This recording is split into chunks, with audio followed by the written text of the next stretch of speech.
સુરત શહેરના કતારગામ વિસ્તારમાં 8 કરોડ લૂંટનો મામલો. સુરત પોલીસ પર પણ ઉઠ્યા અનેક સવાલો. ફરિયાદી કિશોરભાઈ દુધાતે માત્ર 1 કરોડ 4 લાખની જ ફરિયાદ નોંધાવી છે, પરંતુ ગઈકાલે અધિકારીઓ 8 કરોડની લૂંટની વાત કરી હતી. ફરિયાદી લૂંટ બાદ સ્થાનિક પોલીસ સ્ટેશન નહીં પરંતુ ક્રાઇમ બ્રાન્ચ પાસે ગયો હતો. ફરિયાદીને લઈ પોલીસ અને ફરિયાદી શંકાના દાયરામાં. લૂંટાયેલા 8 કરોડ ક્રિપ્ટોકરન્સીના હોવાની ચર્ચા થઈ રહી છે.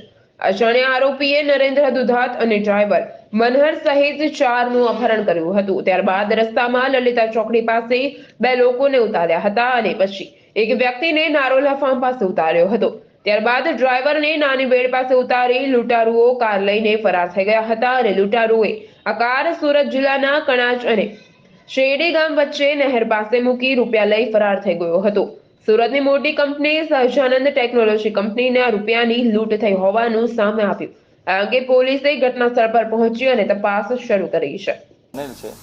જેમાં Sahajanand technology private limited company જે છે એના એમ્પ્લોઈઝ દ્વારા એક ફરિયાદ આપવામાં આવી છે. જે ફરિયાદી છે કિશોર ધીરજભાઈ દુધાત.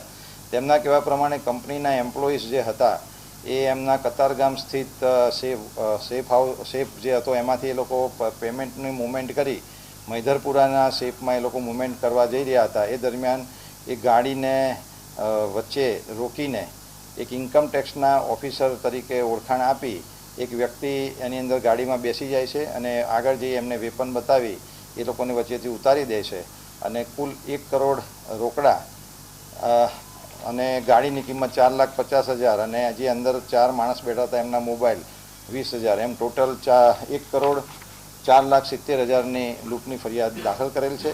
જેવો આ ગુનો દાખલ થયો સુરત પોલીસ તરત હરકતમાં આવી ગઈ હતી અને ડીસીબીની ટીમ દ્વારા અલગ અલગ ટીમ દ્વારા કામ કરવામાં આવેલ છે. ઝોન 3ની અંદરથી કતારગામ ડિસ્ટાફ, સિંગણપુર ડિસ્ટાફ અને ચોક બજાર ડિસ્ટાફની અલગ અલગ ટીમો કામ કરી રહેલી છે.